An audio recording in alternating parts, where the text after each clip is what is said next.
This is what happens when the Mandelson scandal finally reaches the floor of the House of Commons. A few minutes into the statement on the failed vetting of the man Keir Starmer sent to Washington, an MP, they stood up and used the one word a serving member of parliament is forbidden to say about a sitting prime minister. The speaker gave her a single chance to take it back. She refused. What happened in the next 60 seconds is the first time an MP has been formally named and then removed from the chamber in nearly 4 years. And the first time it has happened over a scandal involving the convicted paedophile Jeffrey Epstein. You're going to watch the moment she said it. You're going to watch the moment Sir Lindsay Hoyle had to do something speakers of the House have to do roughly once a decade. And you were going to understand why this is the clip The Guardian led with, The Telegraph led with, Sky News looped on the evening bulletin. But before you see it, you need to know what she was actually responding to, because the line that got her thrown out of Parliament was not, on the documented record, an outburst. It was a description. Here is how we got to that moment. In December 2024, Sir Keir Starmer appointed Lord Peter Mandelson as the United Kingdom's ambassador to Washington. The relationship between Mandelson and Jeffrey Epstein was already, as the Prime Minister himself would later concede in the chamber, a matter of public record. Bloomberg, The Sun, the US Oversight Committee, and the Foreign Office's own files contained the trail. 3 months into 2025, The Guardian, the FT, Channel 4 News had each separately run pieces flagging concerns about the appointment. By the early part of September 2025, the so-called Epstein birthday book had been released by US lawmakers with a handwritten note from Mandelson describing Epstein as his best pal. On the 10th of September, Sir Keir Starmer stood at the dispatch box at PMQs and told the House he had full confidence in his ambassador. Within hours, Bloomberg published a fresh tranche of emails. In one sent in 2008, while Epstein faced child sex charges, Mandelson advised the financier to fight for early release and quoted Sun Tzu's Art of War. In another, he described Epstein's first conviction as wrongful and suggested it should be challenged. By the 11th of September, Mandelson was sacked. Now, that was September. What you need to understand is that for the 7 months between that sacking and the moment in this clip, the British public has been told a version of events that has, line by line, been falling apart. The Prime Minister insisted he had been misled. He insisted that he did not know about the failed Foreign Office security vetting. He insisted repeatedly that nobody had warned him. And while he insisted, ordinary Britons were paying the bill for a government busy firefighting an Epstein-related scandal instead of doing the job they were elected to do. According to the Resolution Foundation's spring analysis, average households' disposable income is set to be lower in real terms at the next election than it was in 2019. The Bank of England's bill on mortgage rates has not moved enough to ease anybody's monthly statements. NHS waiting lists, per the latest published NHS English figures, sit at over 7 million. And the Treasury's chief preoccupation on the documented record of weekly briefings has been reputational damage limitation around an ambassador the Prime Minister should never have appointed. But the question that has been hanging over Westminster for those 7 months is not whether Mandelson's appointment was a mistake. He has admitted that. The question is whether he lied about what he knew and when. And the line you were about to hear is the moment a sitting MP on the floor of the House said in plain English what every political journalist in the parliamentary lobby has been writing in code since autumn. And that is exactly why what happened on the chamber on the 20th of April mattered as much as it did. By that point, the cover story was already cracking. Earlier this year, a call between the Prime Minister's General Counsel and Jonathan Powell, the former National Security Advisor, was placed on record. In it, Powell describes the Mandelson appointment as, in his own words, weirdly rushed. Powell says he raised his concerns directly with Morgan McSweeney, the Prime Minister's Chief of Staff, and was told they had been addressed. He noted that Phil Barton, then Junior Foreign Office Minister, also had reservations. Both of those men sat in the building. Both of those men were on the documented record before any MP stood up. By the time Sir Keir Starmer rose to give his statement on the failed vetting, the Conservative leader, Kemi Badenoch, had already publicly said in a Sky News interview run by Beth Rigby. The Conservative MP, John Lamont, in the chamber itself, then asked the Prime Minister to admit he had inadvertently misled the House. That is a charge which, in British politics, is supposed to require either a formal apology or a resignation. Starmer denied personal dishonesty. He said both he and Parliament should have been provided with the vetting information much sooner. He announced that he had removed the Foreign Office's most senior civil servant over the matter, and he apologised on the floor to the victims of Jeffrey Epstein. But here is the institutional problem with that apology. The Permanent Secretary at the Foreign Office, on the documented record, raised the vetting issue with number 10 in writing. ITV News reported that journalists put the failed vetting question directly to Downing Street the same month. The Bloomberg emails were by Mandelson's own concession concession in his withdrawal letter in the system, which means the Prime Minister's defence depends entirely on the proposition that nobody told him. And if you think that's the worst of it, you're not even close, because the broader political backdrop is what makes this scandal lethal. The latest YouGov favourability tracker, published on the 23rd of April, has the Prime Minister at -45. 3/4 of the country see him unfavourably. The same tracker has Reform UK leading on voting intention. The Bloomberg commissioned YouGov MRP for London, fielded earlier in spring, projects Labour losses across 15 of the capital's 32 boroughs. The local elections are due, and what you're about to hear is the moment a Member of Parliament said on the documented Hansard record the 4-word phrase the Prime Minister has spent the last 7 months trying to convince the country he doesn't deserve. The phrase the Telegraph led with, the phrase the Guardian led with, the phrase that in the chamber has now triggered the first formal naming of a sitting MP since the Alba Party protest of 2022. Which brings us finally to the floor of the Commons that afternoon. Here it is, the exchange, the moment, the line that on a different morning in a different decade would have ending a Prime Minister's career on the spot. The MP who stood up was Zarah Sultana, Member of Parliament for Coventry South, who left Labour early this year to co-found a new party with Jeremy Corbyn. She's not a sympathetic voice for the average British viewer of this channel. She's not on your side, but that is exactly why this clip matters, okay? Because that line she said is not a reform soundbite, not a Conservative attack line, and not even a Labour rebel jibe. It is a description that has, on the documented record, been put forward by a former Conservative cabinet minister in his memoir, by the National Security Advisor in a recorded call, and by a sitting Conservative MP in the chamber an hour earlier. Lee Anderson, the Reform UK MP for Ashfield, had already been ordered out of the chamber that very session for using the same word. The Speaker warned him, he withdrew the remark, and the matter ended there. Sultana did not. She set out the sequence in plain English. The Prime Minister, she said, defended Mandelson on the dispatch box on the 10th of September, even as the emails were dropping. And the Prime Minister, she said, is now claiming he knew nothing about a failed vetting that journalists put to Downing Street that same very month. She used the word gaslighting. She used the phrase the nation. She said the line. And I told you we'd get here, but we're not quite there yet, okay? Because what makes the moment itself unforgettable is not the line. It is what the Speaker does next. There is a pause in the recording, about 3 seconds, in a Commons chamber that has been on edge for an hour. 3 seconds is a lifetime.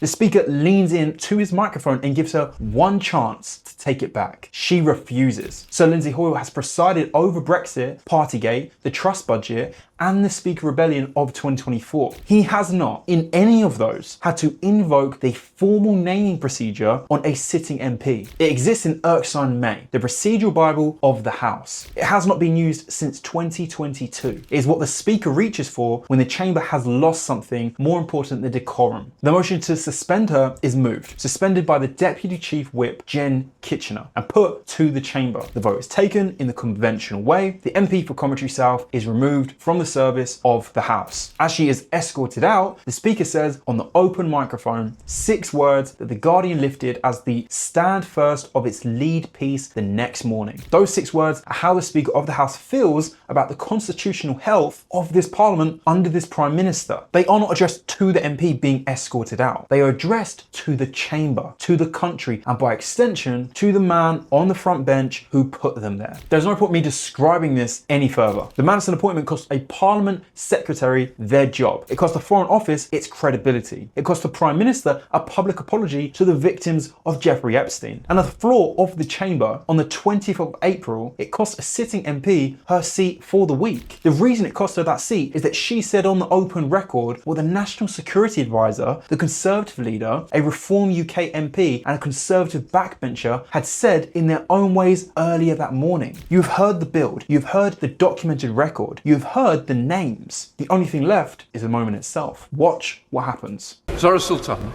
Mr. Speaker, in September the Prime Minister stood at this dispatch box and told the House he had full confidence in Peter Mandelson, a man whose relationship with convicted paedophile Jeffrey Epstein was public knowledge. The Prime Minister knew and backed him anyway. Now he claims he had no idea that this twice fired government minister had failed MI6 vetting, despite journalists putting that directly to Downing Street that very same month.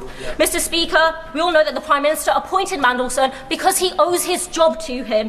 He appointed him, he defended him, and now we claim claims to know nothing. He is gaslighting the nation. So let's call this out for what it is. The Prime Minister is a barefaced liar, and if you had any decency left... No, order. Sit and leave. Leave now. I'll name you otherwise. I'd go now if I were you. Leave. I'm not. Leave. I've no name. I've given the option to leave. I'd leave if I were you very quickly. Move before I read it and give me one option. Right, give me that. You have no duties. It's my duty to carry out and control this house. One chance. Do you want to leave now or not? Right. I name Zarah Sultana. Minister, I beg to move that the said member be suspended from the House. Mr. Speaker, call Jane Kitchen. Jane Kitchen. I beg to move that Zarah Sultana be suspended from the service of the House. The question is that Zarah Sultana be named and leave this House. All those in favour? Aye. Leave. I'm sorry you've done this. I really am.